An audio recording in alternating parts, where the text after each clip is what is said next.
আসসালামু আলাইকুম। এসালাম গ্রুপ স্থায়ীভাবে বন্ধ হয়ে গেল।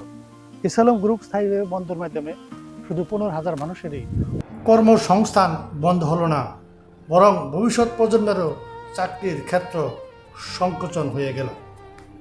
অধিকাংশ মেধাবীরা তারা বুয়েট, চুয়েট এবং বিভিন্ন ইউনিভার্সিটিতে কেমিস্ট্রি বা কেমিক্যাল নিয়ে পড়াশোনা করে।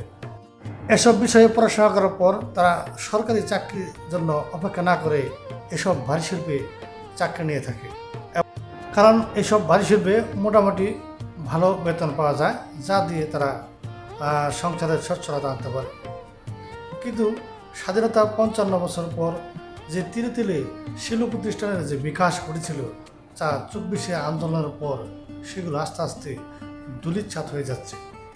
যেমন 24শে আন্দোলনের পর গাজী গ্রুপকে ভেঙে পুড়িয়ে লুটপাট করে ধ্বংস করে দেওয়া হয়েছে, এবং এসালাম গ্রুপকেও একে একে পুড়িয়ে দেওয়া হয়েছে। এখন স্থায়ীভাবে বন্ধ ঘোষণা করা হলো। এবং সিটি গ্রুপের একই অবস্থা, সেখানে আর্থিক সংকট, গ্যাস সংযোগের কারণে সিটি গ্রুপ এখন বন্ধ হওয়ার উপক্রম, এবং দেশবন্ধু গ্রুপও বন্ধ হওয়ার একেবারে দ্বারপ্রান্তে পৌঁছেছে। এভাবে যদি শিল্প প্রতিষ্ঠান ধীরে ধীরে বন্ধ হয়ে যায়, অর্থাৎ 55 বছর যে দেশটি ধীরে ধীরে শিল্প প্রতিষ্ঠান গড়ে উঠেছিল, সেগুলো আস্তে আস্তে ধ্বংসের দিকে যাচ্ছে।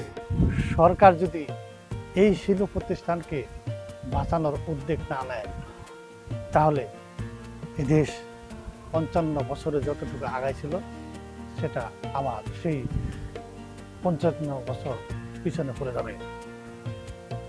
যে মেধাবীরা বুয়েট, চুয়েটে পড়াশোনা করে এই ভারী শিল্প চাকরি করে তাদের পরিবারের সচ্ছলতা ফিরিয়ে আনতো, সে সুযোগ আর থাকবে না।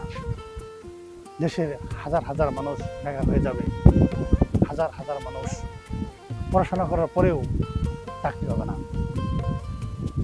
এই 24শে আন্দোলনে যে বৈষম্যের দূর করার কথা ছিল, সেখানে বৈষম্য দূর হয়েছে কোটি কয়েক মানুষের, যারা বিভিন্ন ইন্ডাস্ট্রিতে লাখ লাখ হাজার হাজার টাকা মাসে ইনকাম করতো, তারা চাকরি হারিয়েছে।